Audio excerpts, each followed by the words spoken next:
अस्सलाम वालेकुम, मैं हूँ शाज़ेब खानज़ादा। रेड अलर्ट्स और वार्निंग्स के बावजूद पाकिस्तान में दहशतगर्दी के वाक़यात में मुसलसल इजाफा हो रहा है और कलअदम तहरीक तालिबान पाकिस्तान इस वक्त पाकिस्तान की सिक्योरिटी से मुताल्लिक एक बहुत बड़ा ख़तरा बन चुकी है। और अब नए साल के पहले महीने में ही खैबर पख्तूनख्वा के दारुल हुकूमत में दहशतगर्दी का अफसोसनाक वाक़या पेश आया है।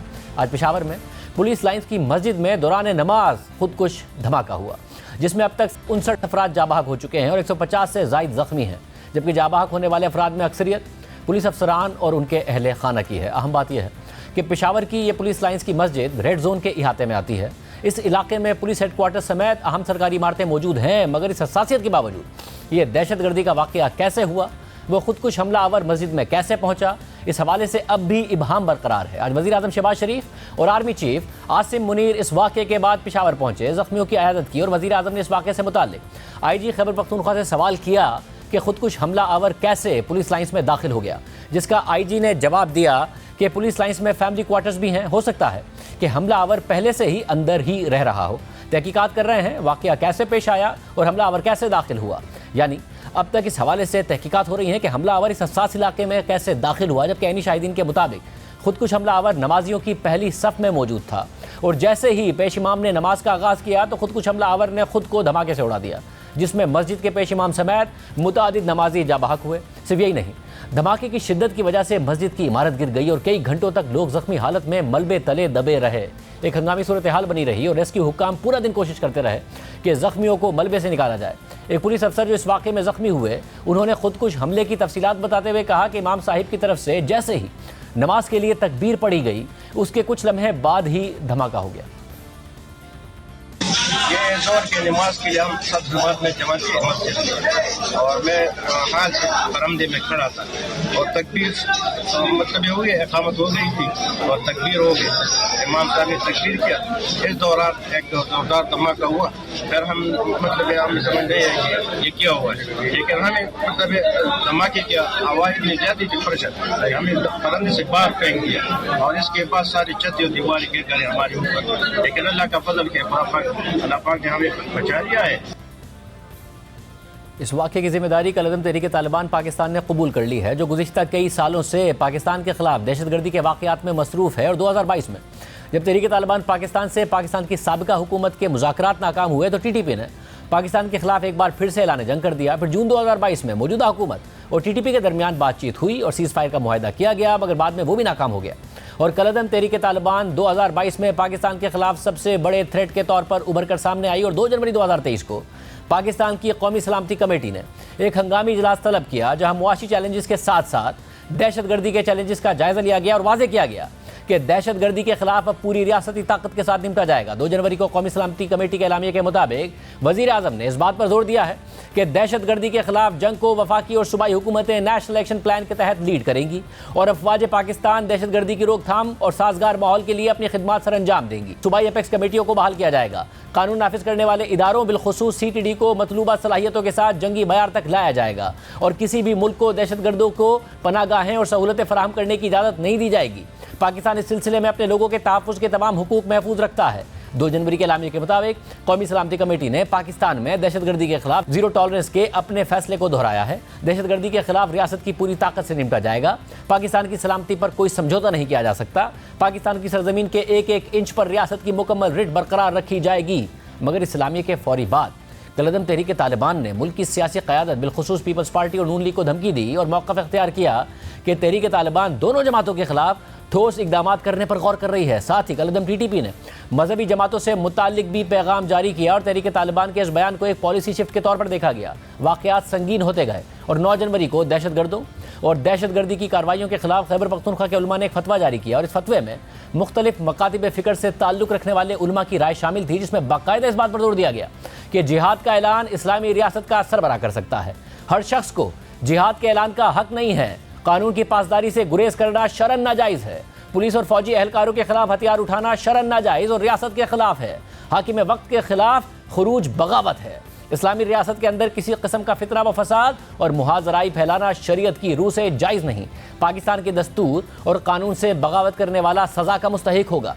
मगर इस फतवे के बाद भी آج کالعدم تحریک طالبان نے مسجد میں نمازیوں کو نشانہ بنایا، اور حال ہی میں کالعدم تحریک طالبان اپنے بیانات میں واضح کر چکی ہے کہ وہ پاکستانی ریاست کے خلاف اقدامات کرتی رہے گی، جبکہ حکومت مسلسل اس بات پر زور دیتی رہی ہے کہ افغانستان کالعدم تحریک طالبان کی پناہ گاہ بن چکا ہے اور دہشت گرد وہیں سے آ کر پاکستان میں کارروائی کرتے ہیں۔ افغان حکومت کا موقف ہے کہ یہ حملے پاکستان سے ہی ہو رہے ہیں، اور جب افغانستان میں طالبان کی حکومت آئی تو اس کے بعد پاکستان میں تحریک طالبان کو ریسیٹل کیا گیا۔ سابق وزیر اعظم عمران خان خود یہ بار بار کہہ چکے ہیں۔ ہمارے ساتھ وزیر داخلہ رانا ثناء اللہ صاحب موجود ہیں۔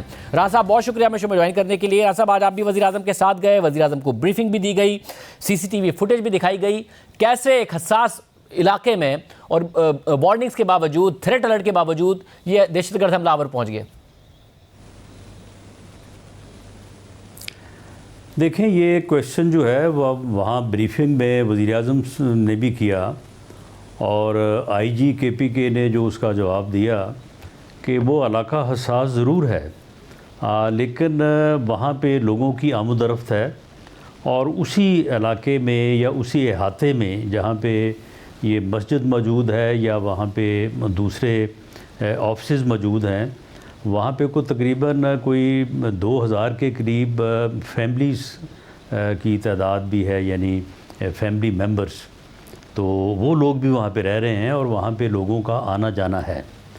تو اسی جو ہے وہ یعنی سلسلے کا فائدہ اٹھاتے ہوئے یہ خودکش جو ہے یہ وہاں پہ داخل ہوا ہے اور یہ مسجد تک پہنچا ہے، اور اس میں پولیس ہدف تھی، اور وہاں پہ جتنے بھی نمازی تھے ان میں سے اکثریت جو ہے وہ پولیس افسرز کی اور پولیس اہلکاران کی تھی۔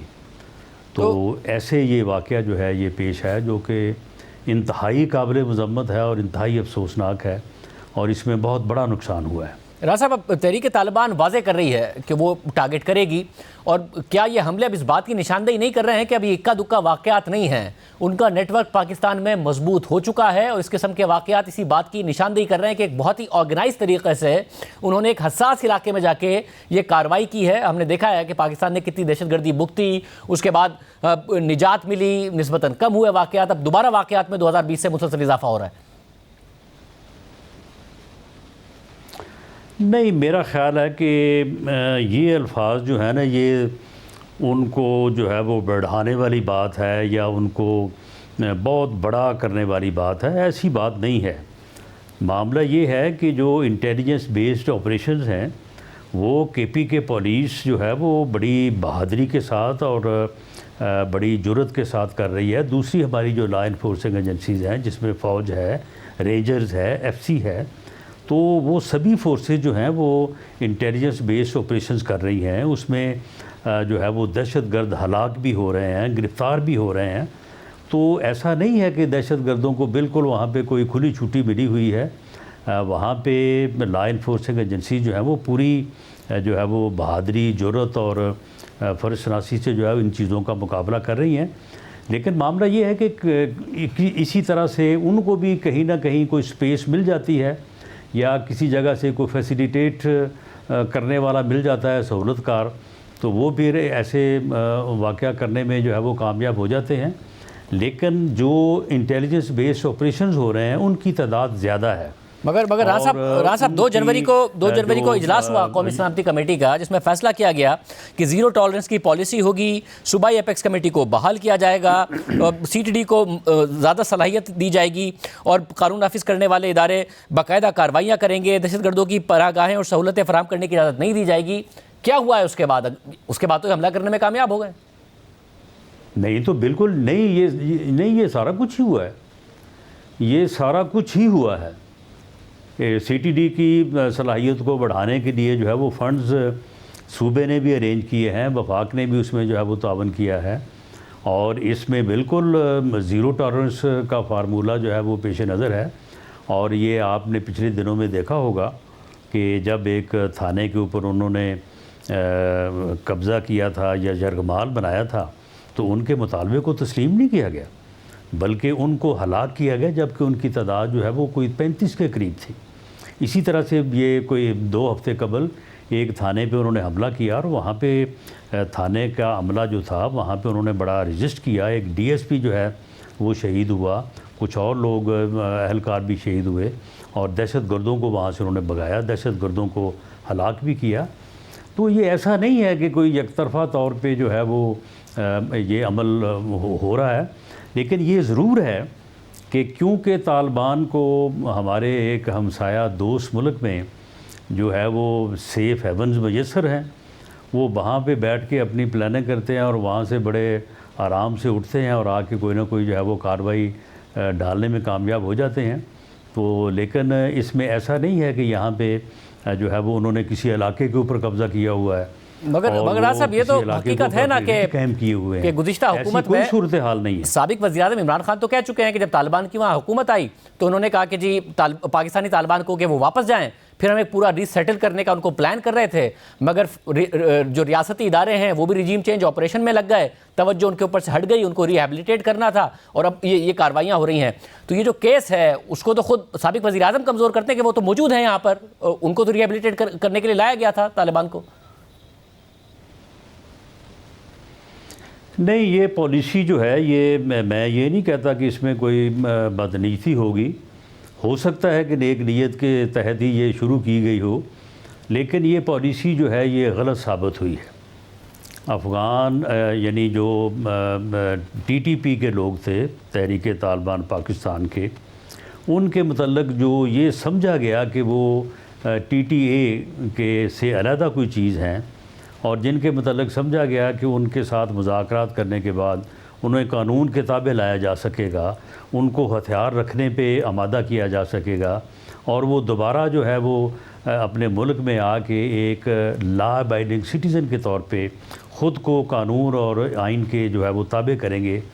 یہ سوچ اور اس کے اوپر عمل درآمد جو ہے یہ کامیاب نہیں ہو سکا. اس کے جو ہے وہ اثرات بالکل الٹ ہوئے ہیں, اور ان اثرات میں ہی یہ ایک صورتحال ہے جو اس وقت ملک کو درپیش ہے. لیکن اب جب اس کے جو ہے وہ اپوزٹ یا اس کے مخالف پالیسی جو ہے وہ اپنائی جا رہی ہے, تو اس میں کچھ تھوڑا وقت ضرور لگے گا, لیکن آپ یہ دیکھیں گے کہ اس میں جو ہے وہ کامیابی جو ہے وہ انشاءاللہ تعالی ہر قیمت پہ ہوگی. کیونکہ اس میں ایک جو بہت بڑی بات ہے جس کو ہم شاید اکنالج نہیں کر رہے, اور ہمیں اکنالج کرنا چاہیے, کہ پہلے یہ تھا کہ طالبان جو تھے وہ مکس ہوئے تھے لوگوں میں, اور یہ پتہ نہیں چلتا تھا کہ کون طالبان ہے اور کون جو ہے وہ طالبان نہیں ہے. اس لیے علاقوں کو خالی کٹوانا پڑا, وہاں سے مائیگریشن کروانا پڑی اور لوگوں کو شفٹ کرنا پڑا. اب ایسی صورتحال نہیں ہے. کسی علاقے میں ان کی رٹ نہیں ہے, کسی علاقے میں ان کا قبضہ نہیں ہے, عام آدمی اور لوگوں کی ریزنٹمنٹ ہے. یہ پچھلے دنوں میں آپ نے دیکھا ہوگا کیا آگے کیا علاقے میں ہزاروں کی تعداد میں لوگوں نے جلوس نکالے, تو ایسے لوگوں نے پروٹیسٹ کیا. تو اس وقت جو ہے یہ صورتحال جو ہے وہ بالکل مختلف ہے پہلے سے. مگر وہ جو پروٹیسٹ تھا وہ ریاستی پالیسی کے بھی خلاف تھا. جس طریقے سے ان کو ریہیبلیٹیٹ کیا جا رہا تھا وہ اس کے بھی خلاف تھا. آپ خود بھی کہہ رہے ہیں کہ وہ پالیسی ناکام ہو گئی ہے. تو اب حل کیا ہے؟ اگر جو آ گئے ان کو سے کیسے نمٹیں گے؟ افغانستان کے ساتھ معاملہ کیسے ریز کریں گے؟ کیا کوئی آپریشن پاکستان کرنے کا ارادہ رکھتی ہے ریاست پاکستان؟ نہیں, دیکھیں, آپریشن کا جو ایک اسپیسیفک لفظ ہے وہ تو اس کے لیے یا اس صورتحال کے لیے ہے کہ کسی علاقے پہ وہ آ کے قابض ہو جائیں, اس علاقے پہ آ کے اپنی وہ رٹ قائم کر لیں, تو پھر ان کے خلاف اس علاقے کو جو یعنی کلین اپ یا اس علاقے کو جو کلیئر کیا جاتا ہے اس کو آپریشن کا نام دیا جاتا ہے. اب یہ جو ہے وہ موو کر رہے ہیں, وہ جو انہوں نے کوئی ٹھکانے خفیہ بنائے ہوئے ہیں وہاں سے جو ہے وہ حملہ آور ہوتے ہیں یا اپنی کارروائی کرتے ہیں, اور جب کبھی ان کو محسوس ہوتا ہے کہ یہاں پہ ہم محفوظ نہیں ہیں تو وہ سرحد کے پار دوسری طرف چلے جاتے ہیں, وہاں پہ ان کو سیفٹی حاصل ہے.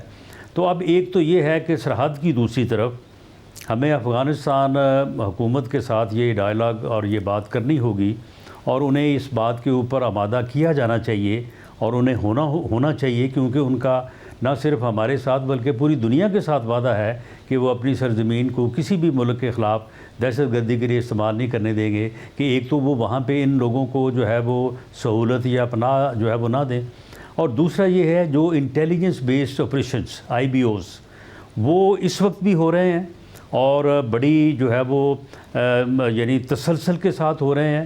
آپ آئے دن سنتے ہیں کہ وہاں پہ جو ہے وہ دہشت گردوں کو ہلاک کیا گیا, گرفتار کیا گیا. ہمارے نوجوان جو ہیں وہ فوج کے بھی اور دوسری لا انفورسنگ ایجنسیز کے وہ بھی شہید جو ہے وہ اپنی قربانیاں پیش کر رہے ہیں. ان کی تعداد کو بڑھایا جائے اور ان کو پوری یکسوئی کے ساتھ جو ہے اس انداز میں کیا جائے کہ ان کے جو بھی ٹھکانے یا جو بھی ان کی یہاں پہ اپنا ان کی طاقت ہے اس کو جو ہے وہ ختم کیا جائے. بہت شکریہ. رانا ثناء اللہ صاحب ہمارے ساتھ موجود تھے. سینئر صحافی ذوالفقار سلیم صافی صاحب ہمارے ساتھ موجود ہیں. صافی صاحب بہت شکریہ. صافی صاحب ایک بہت ہی افسوسناک واقعہ کس بات کی نشاندہی کرتا ہے؟ افغانستان کی سرزمین استعمال ہونے کی یا ساتھ ساتھ میں اس بات کی بھی کہ تحریک طالبان کا نیٹ ورک بہرحال مضبوط ہو رہا ہے اور خدشات پیدا کر رہا ہے؟ نہیں، پہلی بات تو یہ کہ یہ صرف آج کا افسوسناک واقعہ میڈیا کے لیے تو چونکہ جس طرح بڑا واقعہ ہو جاتا ہے تو پاکستانی میڈیا کے اس طرف تھوڑا بہت متوجہ ہو جاتا ہے، لیکن پچھلے پورے سال میں ایک دن بھی شاید ایسا نہیں گزرا ہے کہ جس پہ ٹی ٹی پی کی طرف سے اس طرح کی کارروائی کہیں نہ کہیں حملہ نہ ہوا ہو، کچھ لوگ قتل نہ ہوئے ہوں. تو یہ تو وہاں کا روز کا معمول ہے، لیکن چونکہ ہماری سیاست اور صحافت دوسری چیزوں کے گرد گھومتی ہے اس لیے ہمیں خبر نہیں ہوتی.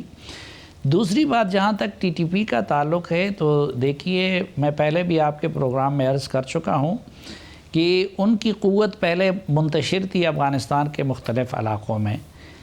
ٹی ٹی اے کے برسر اقتدار آنے کے بعد ان کو کلی آزادی مل گئی، وہ مجتمع ہو گئی. پھر ہمیں یہ سبق پڑھایا جاتا رہا کہ جی یہ ٹی ٹی پی تو را اور انڈیز کی پیداوار ہے، لیکن طالبان کے حکومت کے بعد جیلوں سے ان کے 4-5 ہزار لوگ نکلے. پھر یہاں سلیپر سیل کے صورت میں جو لوگ موجود تھے وہ بھی ادھر گئے.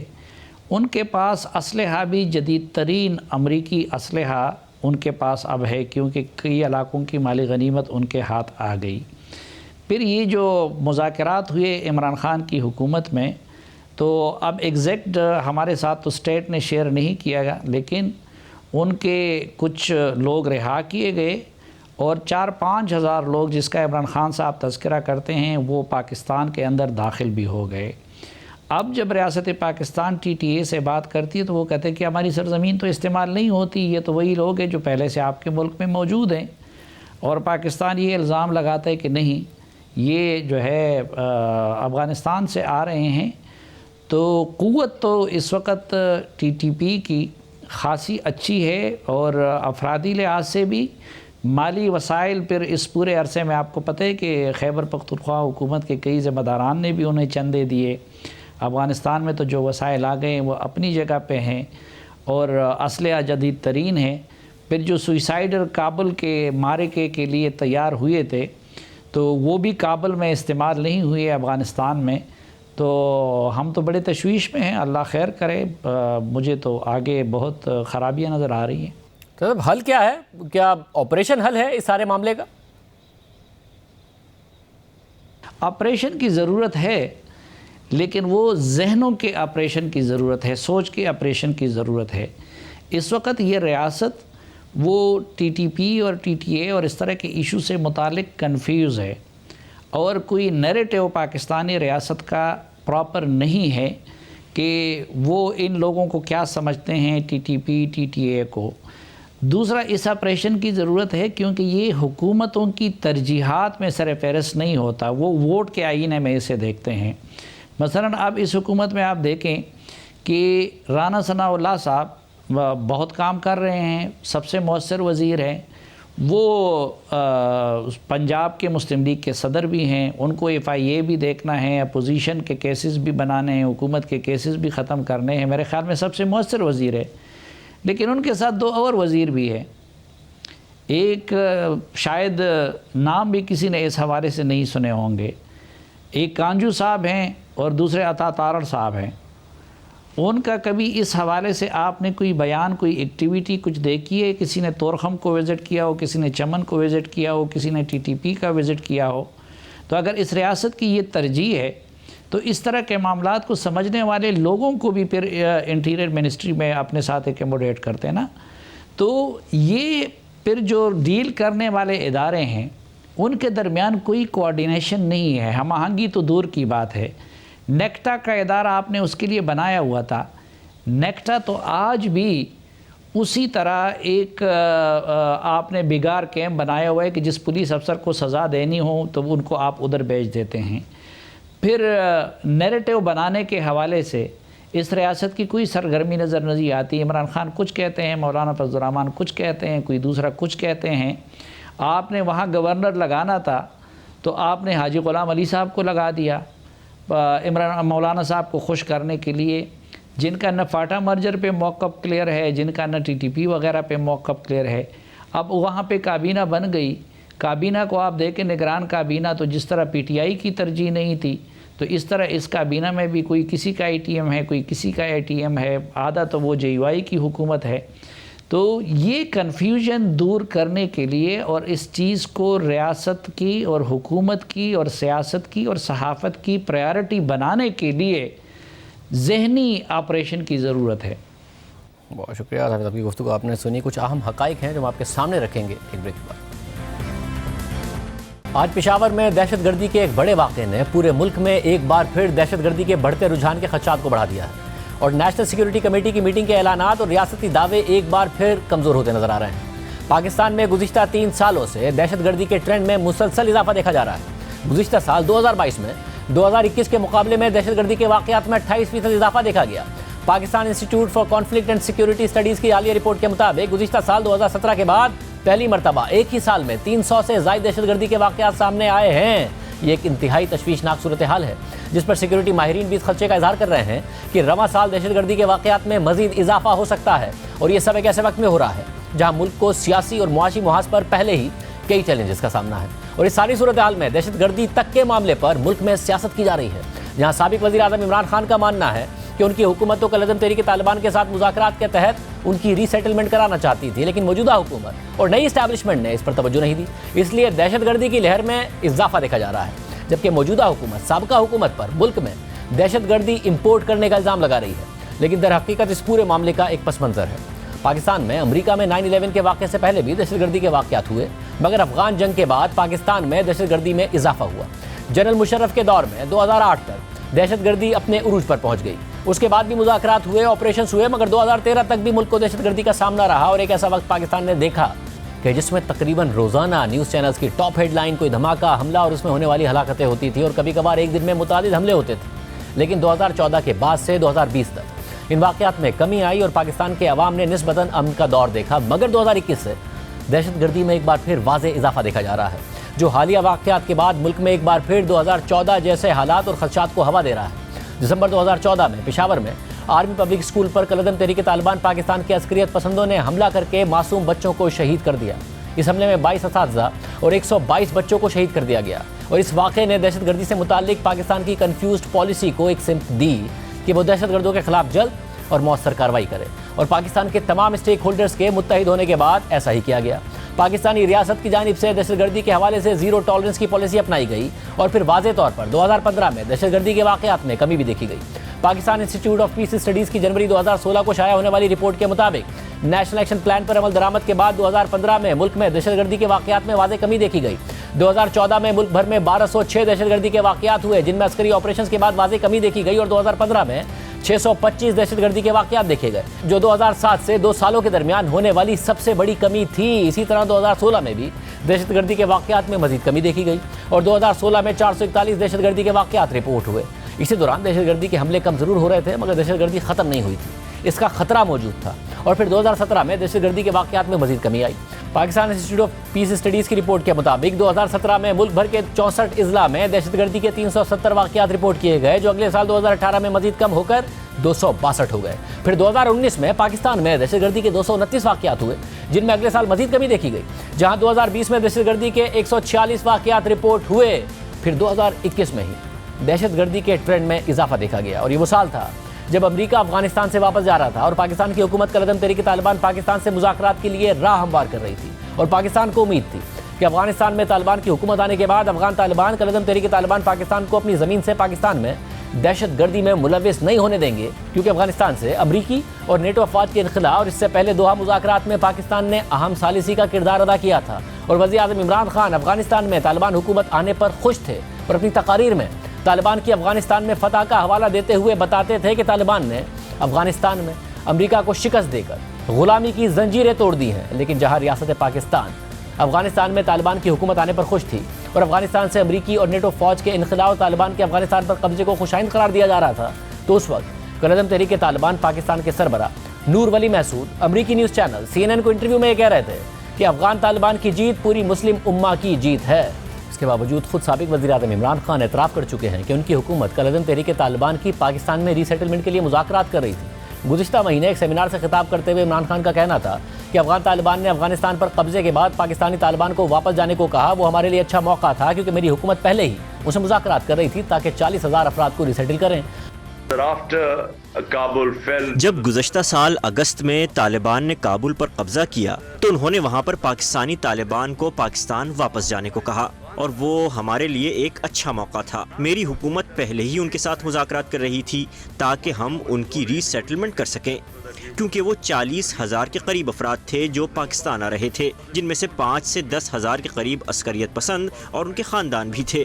اور بدقسمتی سے جب میری حکومت گئی تو وہاں سے نظریں ہٹا لی گئیں۔ نئے سیٹ اپ اور ملٹری اسٹیبلشمنٹ نے ان طالبان کی جو ری سیٹلمنٹ ہو رہی تھی اس پر اتنی توجہ نہیں دی، اور اسی لیے ہم دہشت گردی کی یہ لہر دیکھ رہے ہیں، اور یہ سب سابق فاٹا میں ہو رہا ہے، قبائلی علاقوں میں، کیونکہ وہ پاکستان میں ضم ہو گئے ہیں۔ اس لیے ہم پاکستان میں دہشت گردی کی یہ لہر دیکھ رہے ہیں جس سے نمٹنا ہوگا اس سے پہلے کہ یہ ہاتھوں سے نکل جائے۔ So we have a wave of terrorism in Pakistan right now, and this needs to be dealt with before it goes out of hand. اور اب صورتحال یہ ہے کہ تحریک طالبان پاکستان کے لوگ پاکستان آ گئے، اور اب افغان طالبان کا کہنا ہے کہ پاکستان پر حملوں میں افغان سرزمین استعمال نہیں ہو رہی ہے بلکہ پاکستان کے اندر سے حملے ہو رہے ہیں، مگر پاکستان کا کہنا ہے کہ افغان سرزمین پاکستان میں حملوں میں استعمال ہو رہی ہے۔ اہم بات یہ ہے کہ افغانستان میں طالبان کے قبضے کے دوران ہی پاکستان میں کالعدم تحریک طالبان پاکستان کی دہشت گرد کارروائیوں کا خطرہ پنپ رہا تھا، جس کی تشخیص کے بجائے، جس سے نمٹنے کے بجائے اس وقت کی حکومت اور ریاستی اداروں کا فوکس کالعدم تحریک طالبان کے ساتھ مذاکرات کرنا تھا۔ اور جب یہ مذاکرات ناکام ہوئے اور اس کی ناکامی کے اثرات سامنے آنے لگے تو تحریک انصاف اس کی ذمہ داری بھی ملک میں رجیم چینج سے جوڑ رہی ہے، مگر پاکستان میں دہشت گردی کے واقعات کا زیادہ تعلق افغانستان میں ہونے والے رجیم چینج اور اس سے بھی پہلے کالعدم تحریک طالبان پاکستان کے مضبوط ہونے سے، کیونکہ صرف گزشتہ ایک سال میں نہیں بلکہ 2020-21 میں ہی پاکستان میں دہشت گردی کے واقعات میں اضافے کا ٹرینڈ شروع ہو گیا تھا۔ اس دوران نہ صرف کالعدم تحریک طالبان بلکہ داعش کی طرف سے بھی پاکستان میں مسلسل حملے ہو رہے تھے، اور بلوچ عسکریت پسند جماعتیں بھی متحرک ہو گئی تھیں۔ جنوری 2021 میں بلوچستان کے علاقے مچ میں 11 ہزارہ برادری کے افراد کو اغوا کر کے پھر انہیں قریب سے گولیاں مار کر شہید کر دیا گیا، اور اس واقعے کی ذمہ داری داعش نے قبول کی، جس کے بعد 2021 میں دہشت گردی کے واقعات میں اضافہ ہوتا چلا گیا۔ اگست 2021 کے دوران جیسے جیسے افغان طالبان کابل کے تخت کے قریب ہو رہے تھے تو وہیں پاکستان میں بھی کالعدم تحریک طالبان مزید منظم ہوتی جا رہی تھی۔ پاکستان کے قبائلی علاقوں میں پولیو ورکرز اور پولیس افسران پر حملے ہو رہے تھے جن کی ذمہ داری TTP قبول کر رہی تھی، اور پھر 15 اگست 2021 کو افغان طالبان نے کابل کا کنٹرول حاصل کر لیا، اور اس دوران پاکستان کا دعویٰ تھا کہ افغانستان میں افغان طالبان کی نئی حکومت ایک دوست حکومت ہے۔ عمران خان نے کہا کہ طالبان نے افغانستان میں غلامی کی زنجیریں توڑ دی ہیں، اور افغان طالبان کی افغانستان میں حکومت قائم ہونے کے کچھ دن بعد ہی پاکستان میں عمران خان کی حکومت کے دوران یہ خبریں آنا شروع ہو گئیں کہ پاکستان کی حکومت تحریک طالبان سے مذاکرات کر رہی ہے اور افغان حکومت اس حوالے سے مدد کر رہی ہے اور ثالثی کا کردار ادا کر رہی ہے۔ اس پیش رفت پر تنقید کی گئی، میڈیا سوالات اٹھاتا رہا، اپوزیشن کہتی رہی کہ اس حوالے سے پارلیمنٹ کو اعتماد میں لیا جائے، جس کے بعد اکتوبر 2021 میں عمران خان نے باقاعدہ کالعدم تحریک طالبان سے مذاکرات کی تصدیق کرتے ہوئے کہا کہ میں فوجی حل پر یقین ہی نہیں رکھتا، اگر تحریک طالبان کے گروپس ہتھیار ڈال دیں تو ہم انہیں معاف کر دیں گے اور وہ پھر عام شہری بن جائیں گے۔ یعنی مذاکرات ہو رہے تھے، اس کے باوجود سیکیورٹی فورسز پر حملے ہو رہے تھے۔ وزیر اعظم عمران خان کو بتایا جا رہا تھا کہ حملے ہو رہے ہیں، مگر وہ اس وقت انہیں حملوں کی ایک لہر کہہ رہے تھے۔ پھر نومبر 2021 کو تحریک طالبان پاکستان اور حکومت پاکستان کے درمیان سیز فائر کا معاہدہ ہو گیا، اور معاہدے کے تحت نومبر میں ہی پاکستانی حکومت نے وزیر اعظم عمران خان کی سربراہی میں 100 کے قریب تحریک طالبان کے اہلکاروں کو ایک گڈ ول جیسچر کے تحت رہا کر دیا، اور اس سب میں اس وقت کی اسٹیبلشمنٹ اور وزیر اعظم عمران خان ایک پیج پر تھے، اور عمران خان میڈیا انٹرویوز میں اس کی مکمل اونرشپ لیتے رہے، لیکن اپوزیشن نے اس وقت بھی ان مذاکرات پر تحفظات کا اظہار کیا تھا۔ اس حوالے سے فوج کی پارلیمنٹ کی نیشنل سیکیورٹی کمیٹی کو ان کیمرہ بریفنگ کے بعد بلاول بھٹو زرداری نے ان مذاکرات پر اپنے تحفظات کا اظہار کرتے ہوئے کہا تھا کہ پارلیمنٹ کی منظوری کے بغیر کالعدم تحریک طالبان کے ساتھ کسی بھی قسم کے مذاکرات کی کوئی قانونی حیثیت نہیں ہوگی، جبکہ اس حوالے سے سندھ اسمبلی میں 20 نومبر 2021 کو ایک قرارداد بھی پاس کرائی گئی۔ بہرحال یہ سیز فائر صرف ایک ماہ تک ہی برقرار رہ سکا، اور 9 دسمبر 2021 کو تحریک طالبان پاکستان کے ترجمان نے یک طرفہ طور پر जंग बंदी ख़त्म करने का ऐलान कर दिया और फिर से पाकिस्तान में दहशत गर्दी की कार्रवाइयों में इजाफा होने लगा। यानी एक तरफ टीटीपी पाकिस्तान से मुज़ाकरात करती रही और मुज़ाकरात के तहत अपने लोगों को कबायली इलाकों में दोबारा आने की इजाज़त लेते हुए खुद को मजबूत करती रही, अपने लोगों को रिहा कराती रही और इस दौरान अपने हमले भी जारी रखती रही। इस हवाले से जो डेटा है वो भी हैरान कुन है।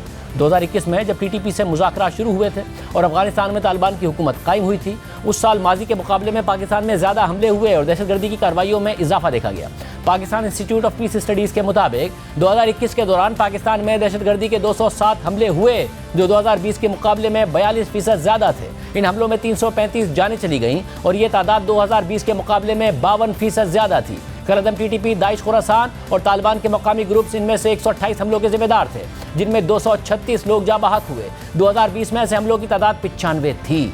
यानी 2021 से ही दहशतगर्दी के वाक़यात में तेज़ी से इजाफे का ट्रेंड सामने आ गया था।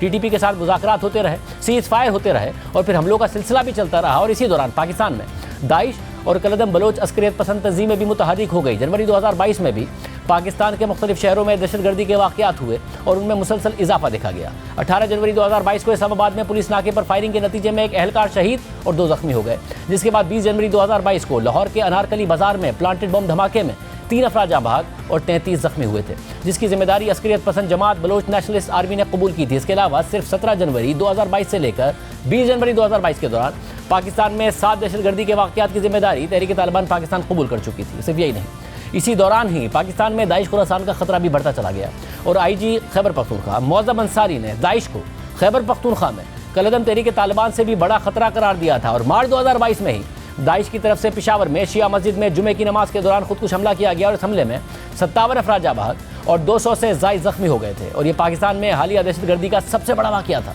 जिसके बाद अप्रैल में इमरान खान की हुकूमत चली गई और शहबाज शरीफ की इत्तेहादी हुकूमत कायम हो गई और फिर जून 2022 को टीटीपी ने हुकूमत पाकिस्तान के साथ फिर से सीज़ फायर का मुआहदा कर लिया और इस बार इस सीज़ फायर मुआहदे की पार्लिमानी कमेटी बराए कौमी सलामती ने बाकायदा मंजूरी दी और ऐलान किया गया कि कलअदम तहरीक तालिबान के साथ मुज़ाकरात की निगरानी के लिए पार्लिमानी ओवरसाइट पैनल बनाया जाएगा, जो इस बात को यकीनी बनाएगा कि ये मुज़ाकरात आईन पाकिस्तान के तहत हो रहे हैं। लेकिन ये सीज़ फायर मुआहदा भी ज़्यादा अरसे तक बरकरार ना रह सका और नवंबर 2022 में टीटीपी ने इस सीज़ फायर मुआहदे को भी ख़त्म करते हुए मुल्क भर में हमलों का ऐलान कर दिया और फिर ये आदाद-ओ-शुमार सामने आए कि 2022 में 2021 के मुकाबले में दहशतगर्दी के हमलों में 60% इजाफा हुआ। Pakistan institute of peace studies के आदाद-ओ-शुमार के मुताबिक 2022 में मुसलसल दूसरे साल दहशतगर्दी के वाक़यात में इजाफा देखा गया, जहाँ 2022 में 262 दहशतगर्दी के वाक़यात देखे गए, जिनमें 14 खुदकुश धमाके शामिल हैं। 2022 में कलअदम तहरीक तालिबान और उससे मुंसलिक ग्रुप्स ने 179 दहशतगर्द हमले किए, जिनमें 250 अफराद शहीद और 262 अफराद ज़ख्मी हुए और इन हमलों में शहीद होने वालों की अक्सरियत कानून नाफिज करने वाले अहलकारों की है। यानी जो दहशतगर्दी का ट्रेंड अफगानिस्तान में तालिबान के मजबूत होने और फिर हुकूमत में आने से शुरू हुआ था, वो मजबूत होता चला गया। और नेक्टा की सेनेट की कायमा कमेटी बराए दाखिला को जमा कराई गई हालिया रिपोर्ट के मुताबिक तहरीक इंसाफ की हुकूमत की जानिब से कलअदम तहरीक तालिबान के साथ डायलॉग ने उनकी हौसला अफजाई की है, जिससे इस अरसे में उनको पाकिस्तान में अपने कदम जमाने और सरगर्मियों में इजाफा करने का मौका दिया गया। लेकिन आज भी इमरान खान मौजूदा हुकूमत पर जिम्मेदारी डाल रहे हैं और गुज़िश्ता दिनों वफाकी हुकूमत तहरीक इंसाफ की सूबाई हुकूमत पर जिम्मेदारी डाल रही थी, मगर दोनों सूरतों में नाकाम रियासत हो रही है और नुकसान मुल्क का हो रहा है। इसलिए फ़ैसला रियासत को करना है कि इस मुल्क ने आगे कैसे चलना है। प्राइम मिनिस्टर शामिल प्रोग्राम की बहाली के लिए IMF से मुज़ाकरात का आगाज़ कल होगा और जियो न्यूज़ के ज़राए के मुताबिक IMF के चीफ नेथन पोर्टर पाकिस्तान पहुंच गए हैं। पाकिस्तान और IMF के दरमियान कल से 2 फरवरी तक तकनीकी मुज़ाकरात होंगे। इसके बाद 3 फरवरी से 9 फरवरी तक पॉलिसी मुज़ाकरात होंगे और तकनीकी मुज़ाकरात में पाकिस्तानी वफ़द इस्लाहात से मुताल्लिक IMF को ब्रीफ करेगा। मुज़ाकरात के दौरान IMF के मुतालबात पर अमल दरामद का जायज़ा लिया जाएगा, जियो न्यूज़ के ज़राए के मुताबिक। और करेंसी को मार्केट पर छोड़ने के बाद हुकूमत को मज़ीद शराइत भी पूरी करना होंगी। पिछले 3 ट्रेडिंग सेशंस में करेंसी मार्केट में रुपए की कदर में ब्लड बाथ देखा गया है और रुपया डॉलर के मुकाबले में 16% गिर चुका है, मगर आज भी ब्लैक मार्केट का खात्मा नहीं हुआ है और डॉलर मजीद 7 रुपए से जायद गिरकर इंटरबैंक में 269 रुपए 63 पैसे का हो गया। ओपन मार्केट में डॉलर 275 का हो गया, मगर दस्तयाब नहीं था और ब्लैक मार्केट में 283 रुपए पर भी मुश्किल से दस्तयाब था। यानी करेंसी मार्केट में रुपए की कदर संभल नहीं रही है। वज़ीर ख़ज़ाना इसहाक डार ने इतवार के दिन पेट्रोल और डीजल की कीमतों में इजाफे का ऐलान किया। पेट्रोल की कीमत में 35 रुपए फी लीटर और डीजल की कीमत में 40 रुपए फी लीटर में इजाफे का ऐलान किया गया। पेट्रोल पर लेवी पहले ही 50 रुपए की बुलंदतरीन सतह पर है, मगर डीजल पर 5 रुपए इजाफे के साथ 40 रुपए कर दी गई है। यानी IMF की शर्त पूरी करने के लिए डीजल की कीमत में मजीद 10 रुपए फी लीटर का इजाफा करना होगा। इसके अलावा अगर बैनुल-अक़वामी मार्केट में पेट्रोल और डीजल की कीमतें इसी सतह पर रहीं तब भी 15 फरवरी को हुकूमत फी लीटर 25 से 30 रुपए मजीद इजाफा करेगी, क्योंकि इतवार को ऐलान की गई कीमतों में सिर्फ 4.25% रुपए की कदर गिरने के हिसाब से इजाफा किया गया है, जबकि रुपए की कदर 16% गिर चुकी है और इसका असर 15 दिन बाद कीमतों में मजीद इजाफे की सूरत में नजर आएगा। अगर IMF ने पेट्रोलियम मसनूआत पर सेल्स टैक्स लगाने पर भी इसरार किया तो मजीद इजाफा होगा और मौजूदा बैनुल-अक़वामी कीमतों पर पेट्रोल और डीजल की कीमतें 300 रुपए फी लीटर से ऊपर जा सकती हैं और इसकी वजह हुकूमत का अपने बजट अहदाफ पूरे ना करना है। और IMF के मुताबिक मुल्क का इसी माली साल का बजट खसारा टारगेट से 2000 अरब रुपए ज़्यादा होने का इम्कान है और इसे पूरा करने के लिए हुकूमत को इक़दाम करना होंगे। 600 अरब रुपए के मजीद टैक्स लगाने होंगे, बिजली, गैस, पेट्रोल, डीजल की कीमतों में मजीद इजाफा करना होगा। इस सब पे बात करेंगे। हमारे साथ मेहताब हैदर साहब मौजूद हैं, नुमाइंदा द न्यूज़। इसके अलावा मलिक बोस्तान साहब मौजूद हैं, chairman exchange companies association. Malik Bostan साहब आपका बहुत शुक्रिया, मेहताब हैदर साहब आपका बहुत शुक्रिया। मलिक साहब आप पहले बताइएगा, ये तो रुपया संभल ही नहीं रहा है, किस तरफ जा रहा है? ब्लैक मार्केट भी अपनी जगह पर मौजूद है। देखो जी, हमारा टारगेट था कि ब्लैक मार्केट का रेट को नैरो किया जाए, जो कि 30 रुपये से कम होकर अल्लाह का शुक्र है अभी 5 से 7 रुपये पे आ गया और इसको भी ख़त्म हो जाएगा। उसकी ना ख़त्म होने की वजह यह है कि आज भी मेरी डिप्टी गवर्नर डॉक्टर नरैस साहब से बात हुई। मैं उन्होंने कहा जब तक सप्लाई नहीं आएगी डॉलर की, क्योंकि एक्सचेंज कंपनी को डॉलर इंपोर्ट करने की इजाज़त भी नहीं है और स्टेट बैंक ने कहा जब आप अपने बैंकों से लें, अब बैंकों के पास डॉलर दस्तियाब नहीं है, उनको अकाउंट खोलने के लिए 2 से 3 महीने का प्रोसेस होता है, फिर जाके बाहर के किसी बैंक में अकाउंट हो तो फिर वो डॉलर आपको एक्सपोर्ट कर सकते हैं। तो ये मैंने उनके इल्म में लाई है, तो उन्होंने इस चीज़ पे फिर ये कहा है कि हम बैंकों को कल से ये इंस्ट्रक्शन जारी कर देंगे, वो स्टेट बैंक से डॉलर जितनी भी ज़रूरत है उधारे ले ले, जब उनके अकाउंट खुल जाएंगे तो वो हमें वापस कर दें।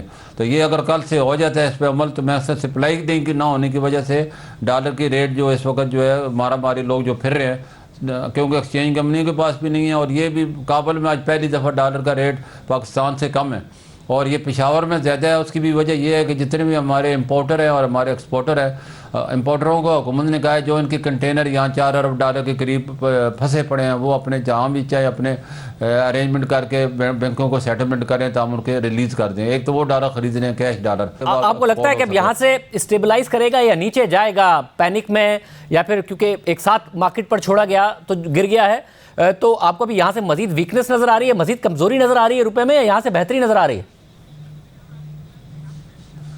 देखो जी, जब तक IMF का वक्त जो है इस महीने अल्लाह करे इस हफ्ते जो है अल्लाह ताला ये मुबारक साबित होगा, अवेल कर जाए, उनकी हम शराइत ज़ाहिर माननी पड़ेंगी, उसके बगैर कोई चारा नहीं है। उस इससे 1 अरब डॉलर के साथ 23 अरब डॉलर वाबस्ते हैं, तो हुकूमत हर हालत में इसको कामयाब करना है, चाहे कितनी भी कीमत अदा करनी पड़े। और IMF को एक जो है श्रीलंका ने जब डिफ़ॉल्ट किया तो उनको यही कहा है कि अपने कर्जे रिस्ट्रक्चर करें या माफ़ करें। तो पाकिस्तान को भी चाइना के साथ बातचीत करके जिन भी कंट्री रिस्ट्रक्चर करके अपने कर्जे माफ़ कराए तो हम जाके इस क्राइसिस से निकल आएंगे। मेहताब हैदर साहब, ज़ाहिर आपकी आज स्टोरी भी है जंग और द न्यूज़ में, जिसमें आपने बताया 2000 अरब रुपए तो IMF ने हुकूमत को बताया है कि जी आपका अब ये इजाफी खसारा होगा। 500 अरब रुपए की हुकूमत रिलीफ मांग रही है, उसके बावजूद फिर 600 अरब रुपए का वो कह रहा है IMF के आपको इजाफी इक़दाम करने होंगे। हुकूमत तैयार है या बड़े ही सख्त किस्म के मुज़ाकरात होने जा रहे हैं जिसमें हुकूमत अपनी पोजीशन छोड़ने को तैयार नहीं है? अभी भी 1-2 कंडीशन तो मान ली हैं। देखें, इस टाइम एक आज बैकग्राउंड जो डिस्कशंस हुई है पाकिस्तानी अथॉरिटीज़ के साथ, चूँकि कल से टेक्निकल लेवल टॉक्स शुरू हो रही हैं, हुकूमत तैयार तो है, लेकिन हुकूमत की कोशिश ये है कि वो अमीरों के ऊपर और मिडिल क्लास के ऊपर तो एडिशनल टैक्सेस लगाए, लेकिन जो वनरेबल और पुअर सेगमेंट्स ऑफ सोसाइटी हैं उनको प्रोटेक्ट करे। अब ये हुकूमत की स्ट्रैटेजी तो कह सकते हैं या विश लिस्ट कह सकते हैं, लेकिन मैं आपको ये बता सकता हूँ कि एक बड़े ही टफ निगोशिएशंस पाकिस्तान और IMF के दरमियान शुरू होने वाले हैं। चूँकि उसकी बुनियादी वजह ये है सर कि आप ये देखें कि हमारे फॉरेन करेंसी रिजर्व्स या PDM की हुकूमत आई थी तो 10.8 बिलियन डॉलर्स थे, जो लेटेस्ट है वो 3.6 बिलियन डॉलर्स हैं। और ये जो डॉलर लिक्विडिटी क्रंच है, ये जिस टाइम तक ओवरकम नहीं होता उस टाइम तक ये क्राइसिस लाइक सिचुएशन है। IMF इसी वजह से कह रहा है कि आप 600 अरब रुपए के एडिशनल टैक्सेस लगाएं। हुकूमत एक स्ट्रैटेजी कल पेश करने जा रही है जिसमें एडिशनल टैक्सेस की बात है। हुकूमत 200 अरब रुपए के लगभग टैक्सेस लगाना चाहती है। कुछ एक्सपेंडिचर्स के अंदर भी रैशनलाइज करने की बात हो रही है। तो अब देखना ये है कि नेगोशिएशंस के बाद कहाँ पे जो है وہ جا کے بات بیٹھتی ہے اور کتنے ایڈیشنل ٹیکسز حکومت کو حکومت یہ بتاتی تو نظر آتی ہے کہ آئی ایم ایف کا رویہ بہت سخت ہے، اور ظاہر آئی ایم ایف نے شرط رکھی تھی پہلے کرنسی مارکیٹ پہ چھوڑے پھر آئیں گے، اب وہ آ رہے ہیں تو کیا اب توقع ہے حکومت کو کہ کہیں نہ کہیں نرمی آئی ایم ایف دکھائے گا؟ کیونکہ ابھی تک تو یہ شکایت تھی ان کی کہ بہت سخت رویہ آئی ایم ایف کا۔ دیکھیں ایک ایکسپیکٹیشن یہ بھی ہے حکومتی حلقوں کے اندر کہ یہ بھی ایک بہت ہی عجیب و غریب قسم کا ہوگا کہ اگر آئی ایم ایف کے پروگرام میں ہونے کے باوجود پاکستان ڈیفالٹ کی طرف چلا جائے تو ایک طرح کا پریشر جو ہے وہ آئی ایم ایف کے اوپر ہے، لیکن بنیادی طور پہ آپ یہ دیکھیں نا، اگر ہم بنیادی ریفارمز نہیں کریں گے، ریفارمز کا ورڈ جو ہے پاکستان میں یہ بھی ایک بڑا کرٹیکل ہے کہ ریفارمز کا مطلب ہم نے یہ سمجھا ہوا ہے کہ ہم بجلی کی قیمت بڑھا دیں، گیس کی قیمت بڑھا دیں، لیکن جو اسٹرکچرل پرابلمز ہیں مثلا ٹیکسیشن کے اندر آپ دیکھیں کہ ہماری زیادہ ریلائنس انڈائریکٹ ٹیکسز کے اوپر ہے۔ دنیا میں ٹیکسز کی فلاسفی یہ ہے کہ ہم امیروں سے ٹیکس لیں اور غریبوں کے اوپر خرچ کریں۔ یہ عجیب و غریب پالیسی ہے کہ آپ انڈائریکٹ ٹیکسز کے ذریعے غریبوں سے ٹیکس لیں اور امیروں اور ایلیٹ کیپچر ہے اور ان کے اوپر جو ہے اور ان کے یاشیوں کے اوپر اور اللہ تعالیٰ کے اوپر آپ پیسے خرچ کریں۔ حکومت ایک طرف تو ریفارمز کی باتیں کر رہی ہے سر، لیکن دوسری طرف 78 جو ہے وہ کیبنٹ ممبرز ہیں، ایک ڈسکریشنری جو فنڈنگ شروع کیا گیا تھا پروگرام ایس ڈی جیز کے نام پہ جس کو 68 ارب روپے شروع میں رکھے گئے، اب اس کو بڑھا کے 90 ارب روپے کر دیے گئے ہیں، تو یہ کنٹریڈکٹری پالیسیز ہیں، ان پہ بھی حکومت کو جو ہے وہ پیچھے ہٹ کے آنا پڑے گا اور اپنے ایکسپینڈیچر کو ریشنلائز کرنا پڑے گا، ٹیکسز کو بڑھائیں۔ بہت شکریہ، گفتگو آپ نے سنی، حکومت کو اقدامات کرنے ہوں گے، دیکھتے ہیں کہ مذاکرات اب کس سمت میں جاتے ہیں۔ اجازت دیجیے، اللہ حافظ۔